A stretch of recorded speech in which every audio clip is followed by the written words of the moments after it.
Good morning, estudiantes del primer grado de secundaria de nuestra institución San Juan. Estamos empezando ya nuestra quinta semana y nuestra quinta clase virtual del curso de trigonometría, para lo cual el tema 5 viene a ser razones trigonométricas 2. En la clase pasada habíamos hecho las razones trigonométricas 1 y sabemos nosotros que las razones trigonométricas son 6, ¿no? Está el seno, el coseno, la tangente, la cotangente, la secante y la cosecante. Pero en el tema de hoy día solamente nos pide calcular la tangente y la cotangente. Pero para ello tenemos un triángulo rectángulo porque tiene ángulo de 90 grados. Entonces, así como está, no puedo determinar cuál es el cateto opuesto y cuál es el cateto adyacente. ¿Por qué? Porque me falta colocar un ángulo agudo.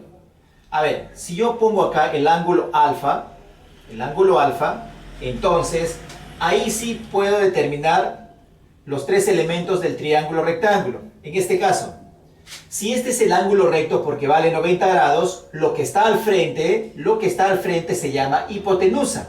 Entonces acá le ponemos hipotenusa. Hipotenusa. Muy bien. Lo que está al frente del ángulo recto siempre se llama hipotenusa. Ahora, si acá tenemos el ángulo agudo, lo que está al frente de este ángulo que estoy señalando, lo que está al frente viene a ser este lado. Y lo que está al frente de este ángulo agudo siempre se va a llamar cateto opuesto. Ponemos cateto opuesto. Opuesto. Y esto sería el cateto adyacente. Ponemos acá el cateto adyacente. Adyacente. Muy bien. Entonces, siempre tenemos que conocer esto. O sea, si este es el ángulo recto, lo que está al frente se llama hipotenusa. Hipotenusa. Si este es mi ángulo agudo, lo que está al frente se llama cateto opuesto. Y esto sería el cateto adyacente. Muy bien, entonces, ¿qué nos dice la definición de la tangente y la cotangente? Que la tangente es igual al cateto opuesto sobre cateto adyacente. Y la cotangente es igual al cateto adyacente sobre el cateto opuesto. Muy bien, vamos acá, práctica en clase. Ustedes saben que el libro consta de 3 partes. La primera parte es práctica en clase. Tenemos 5 preguntas. En la primera pregunta te tiene que calcular la tangente del ángulo θ y ya están los valores dados. Entonces, según este ángulo,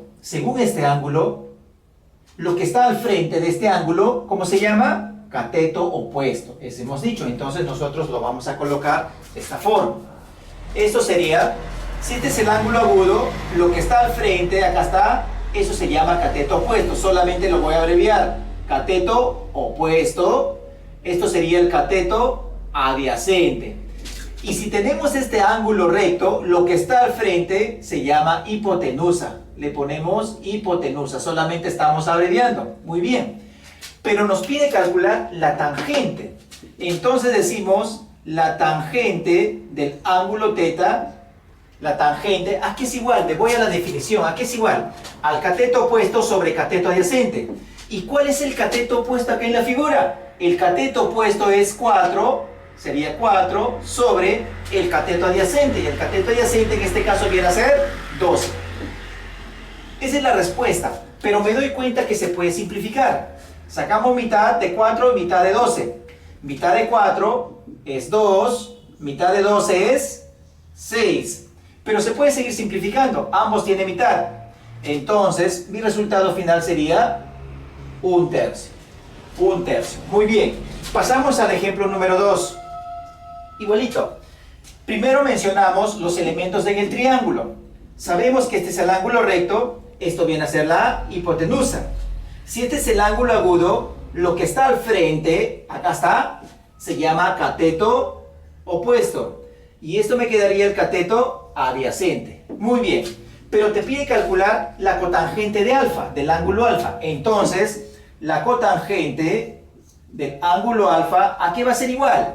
Sabemos que la cotangente, acá está mi definición, es cateto adyacente sobre cateto opuesto. ¿Y cuál es el cateto adyacente? 8. ¿Y cuál es el cateto opuesto? 4. Acá no voy a simplificar. ¿Por qué? Porque es una división exacta. 8 entre 4 es 2. Y eso sería el resultado. Pasamos al ejemplo número 3. En el ejemplo número 3, te pide calcular estas dos razones trigonométricas con estos datos que están acá. Entonces, muy bien, mencionamos, si este es el ángulo recto, esta es la hipotenusa, si este es el ángulo agudo, lo que está al frente, ya sabemos, que se llama cateto opuesto, y esto sería el cateto adyacente. Muy bien, ahora vamos a reemplazar nosotros acá. Me pide calcular el valor de K, que va a ser igual a la tangente. Sabemos que la tangente, acá está, es igual al cateto opuesto sobre cateto adyacente. Cateto opuesto sería 5 sobre el cateto adyacente sería 10. Acá está. Pero dice todo ese valor va a estar elevado a la cotangente del ángulo phi. Y la cotangente, según la definición, es igual al cateto adyacente sobre el cateto opuesto. O sea, sería el cateto adyacente sobre el cateto opuesto. Hasta ahí hemos reemplazado. Ahora me falta resolver. El valor de K va a ser igual a 5 sobre 10, todo elevado, 10 entre 5, 10 entre 5 es 2. Muy bien. Pero acá, este exponente significa que voy a multiplicar 2 veces 5 y 2 veces 10. Entonces, al multiplicar 2 veces 5, me queda 25, porque 5 por 5, 25, y 10 por 10 es 100. Muy bien. Pero ahí puedo simplificarlo. Le sacamos quinta a ambos números. Quinta de 25 es 5, quinta de 100 es 20. Ambos números le sacamos quinta. Quinta 1, quinta 4. Entonces mi resultado final es igual a 1/4. Eso sería el resultado del ejemplo número 3. Muy bien, continuamos para hacer el ejemplo número 4.